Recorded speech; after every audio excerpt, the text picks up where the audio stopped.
La seule et unique baronne de Suisse. Je fais cette vidéo pour vous annoncer que le chef de Baloum, Monsieur Okam Constant, n'est pas à la prison de Bafoussam. Écoutons déjà ce reportage et ensuite je vais répondre.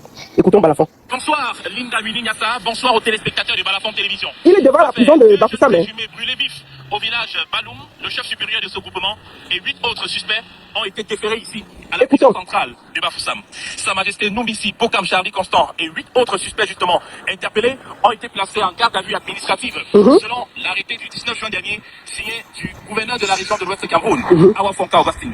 Écoutez, ils sont présentés d'après l'acte de l'autorité administrative comme étant des auteurs, des co-auteurs et complices de l'assassinat de 2 jeunes, Difo, Achille Steve et Kaptou, Jean Bostel, brûlés vifs le 5 juin dernier à Baloum, dans l'arrondissement de Penka-Michel, département de l'Avinois. Environ 2 semaines après ce drame qui a profondément choqué l'opinion publique, les compatriotes et populations rencontrées dans les rues de la capitale régionale de l'Ouest visent à attendre véritablement les conclusions de l'enquête ouverte.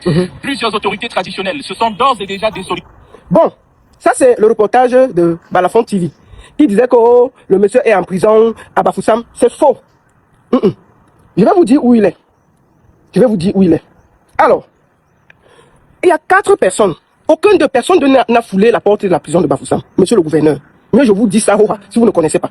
Il y a 4 suspects. Eux, ils sont à la, je crois, ils sont, les 4 complices, ils sont à la cellule de la compagnie de la gendarmerie de Bafoussam 1. Et le chef séjourne dans la salle de passage. Parce qu'il y a une salle de passage. Il n'est même pas en cellule, il est dans une salle. Et puis, il y a 3 autres suspects qui sont en bas dans une cellule. Ça veut dire que le chef est dans une petite salle de passage. Et là, il y a les notables qui viennent, on fait des réunions. Donc en fait, la chefferie s'est déplacée de Baloum et est venue s'installer à la légion de gendarmerie. Donc monsieur le gouverneur, le chef n'est pas en prison. Moi je vais être très honnête avec vous. Ça me dérange un peu. Il ne faut pas mentir aux gens. Le chef n'a jamais foulé la porte de la prison. Aucun des suspects. Monsieur le gouverneur, comment vous voulez qu'il y ait de la justice si déjà on ment aux gens? La dame que vous voyez là, il y a eu confrontation. Elle dit la même chose. Il n'y a pas quelque chose qui a bougé. Bokandé, qui disait que la maman mentait dans mon live. On a pris le téléphone de Bokandé. On a vu qu'effectivement, tout ce que cette maman disait, c'était vrai. On a confondu Bokandé avec son propre téléphone. Si vous voulez la justice pour ces 2 jeunes-là, il faut que quand on prend une décision, ça s'applique. Le chef n'est pas en prison. Ne mentons pas aux gens. Le chef est à la gendarmerie, toujours. Les 4 complices sont en cellule à la gendarmerie, à la légion, et les 3 autres complices sont en bas. Tous, personne n'a traversé la prison. Et le chef reçoit. Il est dans une salle de passage où les notables passent, où tout le monde passe. Le chef mène ses activités. Sans problème. On est là, on l'empêche de rien faire. Donc, comment vous voulez que cette enquête ait des conclusions sérieuses? Si le chef peut avoir accès aux gens, parler, on peut convaincre les gens de témoigner pour lui.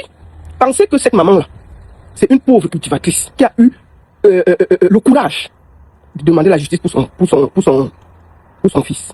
Donc, monsieur le gouverneur, votre arrêté là, personne ne respecte ça. Le chef est bien au chaud à la gendarmerie et il n'a jamais mis les pieds en prison. Donc, mieux je vous dis ça, je vais vous dire, moi je suis une fille bamileke, mais je suis d'abord une mère. Et les larmes de cette femme-là me touchent. Si vous voulez faire les choses, dites la vérité que le monsieur n'est pas en prison, il est gardé à la gendarmerie. Et vous dites la vérité, il ne faut pas mentir. Et c'est tout ce mensonge-là qui fait que quand on découvre, ça fait comme si vous voulez déjà noyer l'affaire. Vous voulez déjà tourner comme ça. On a proposé à cette maman beaucoup d'argent. Elle a refusé, elle a dit qu'elle veut la justice. Et sa vie est en danger tant qu'elle est là-bas. Parce qu'elle est très menacée, cette maman. Elle est très, très, très menacée. Et si quelque chose arrive à cette maman-là, les autorités camerounaises seront responsables. Cette maman est seule face à une horde. Il y a l'argent. Tous les notables de Baloum disent que le village va être humilié. Il faut sauver le chef. Mais pensez aussi que ce qui est arrivé à cet enfant-là pouvait arriver à votre enfant. Soyons justes. S'il y a des ministres qui sont allés en prison, ce n'est pas un chef voyou qu'on doit protéger. Peuple de Baloum, ne protégez pas ce monsieur. Il ne vous honore pas. J'ai tellement des gens qui m'appellent pour me parler de ce monsieur. Pour me parler de ce monsieur et en négatif. Parfois même, il boit dans un bar, il ne paye pas. Tu veux gronder, on vient te battre. Il vient payer quand il veut. On ne peut pas avoir un chef qui est censé protéger une population mais qui est indigne. Donc je voulais le dire, le chef n'est pas en prison à Bafoussam. Il est au chaud à la gendarmerie et il mène ses activités sans problème parce que les notables se déplacent pour venir. Justice pour Steve, justice pour Steve, justice pour Steve. Merci beaucoup à tous. Bonne journée. Alors, vous êtes monsieur? Monsieur Sijamo Ntifo Rigobert. Quel âge avez-vous? 61 ans. Quel était votre métier? Fermier de mon état. Et ça fait combien de temps que vous êtes en retraite? Ça fait 4 années que la maladie m'a paralysé. Et qu'aviez-vous comme maladie? Le mal, on appelle l'arthrose. L'arthrose, oui. Oui, c'est ça qui est la question. ça vous a complètement... Vous êtes réduit à 80%? Non, peut-être même ça à 99%, peut-être Non, ça c'est va pas pas. possible. Quand vous êtes 99, vous n'avez pratiquement plus rien. Bon, disons 80%. 80%. Oui. Et quelle est votre situation matrimoniale? Situation matrimoniale, marié, père de 4 enfants. Mais la mort vient de prendre un. Notamment le chef Baloum, mon bourreau, a tué mon fils. Il avait quel âge? 31 ans. Et quel était son nom? Son nom, Sijamo Ndifo Vachila. Et quelle était sa profession? Chaudronnier. Il exerçait à Bafoussam, c'est ça? À Bafoussam, un peu de partout. Partout, il collecte les vieux faits, il revend à ceux qu'ils peuvent acheter pour peut-être en Europe, pour le retour dans le...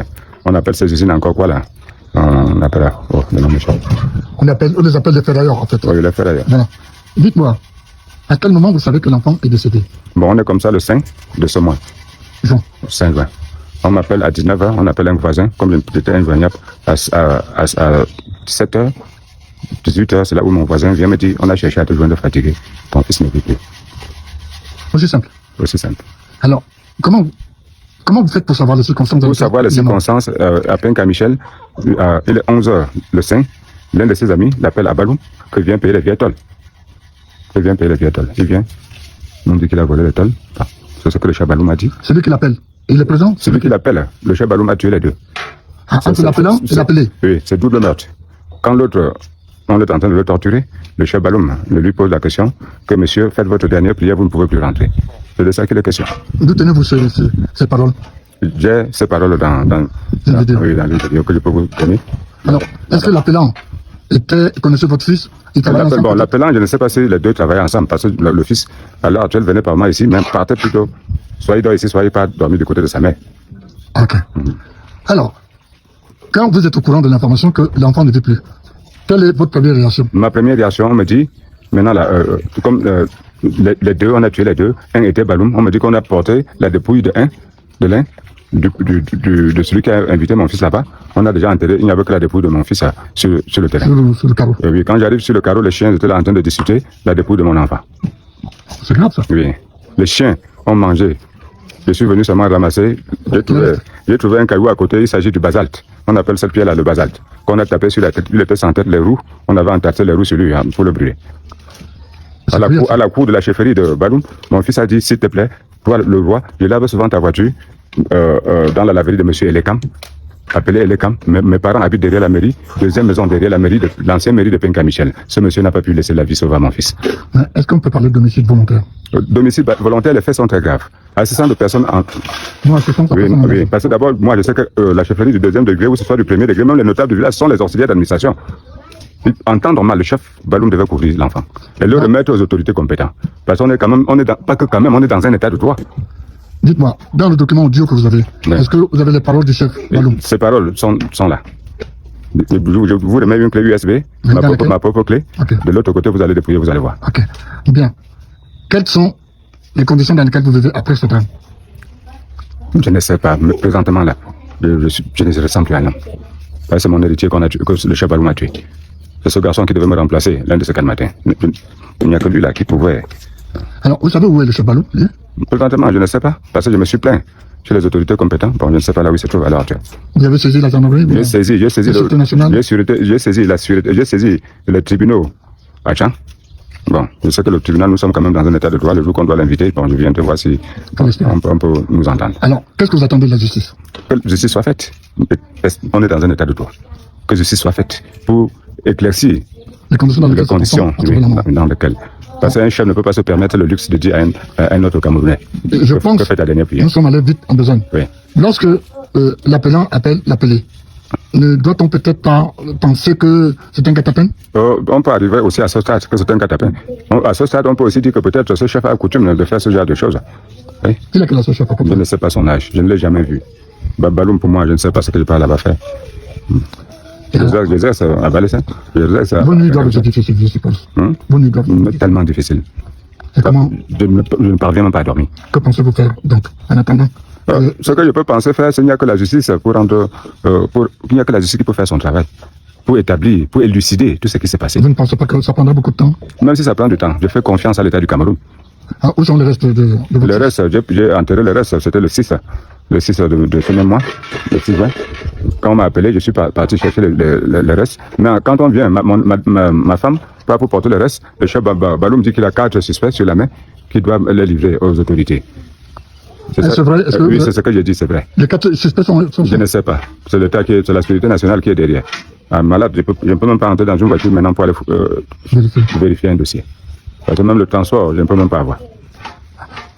Et Présentement, je compte sur l'aide de l'État, je compte sur l'aide du bon Dieu, et je compte sur l'aide des hommes de bonne foi. personnellement, j'apprécie votre courage pour parler de cette affaire-là avec le sourire en coin. C'est difficile, mais je crois que quelque part, vous avez la volonté de dire aux gens que l'impunité ne devrait pas exister. Il faut qu'on lève l'indétermination sur l'impunité. Il faut qu'on lève l'indétermination. Parce qu'un monsieur ne peut pas se décider. Il n'est pas un monarque absolu. Que le droit soit fait. Nous sommes dans un Cameroun de droit. Que le droit soit rendu. Il n'est pas un monarque absolu. Même un monarque absolu ne peut pas faire ce que ce monsieur a fait. En plein 21e siècle, c'est dépassé. Est-ce que vous avez reçu des appels de citoyens de Cameroun qui... Les appels, moi-même, par moi-même, le téléphone, je n'en ai même pas besoin. Je préfère rester dans mon nom. C'est difficile. Oui, c'est essayer de me recueillir sur moi-même. Pour voir combien de fois je suis devenu vraiment malheureux. Triste. Ben, la seule crainte qu'il pourrait y avoir, c'est que ça prenne du temps pour aboutir. Mais sauf que présentement, là, il semblerait que ma vie est presque en jeu. Pourquoi? Parce que vous avez... Parce que j'ai essayé un peu de dire que non, en allant me plaindre. Il s'avérait que ma vie est en jeu. C'est de ça qui maintenant qu'il est question. Alors, est-ce que vous avez fait une main courante pour cette La main courante, je n'ai pas encore fait la main courante, mais elle sera faite. Dans combien de temps vous pensez-vous la faire?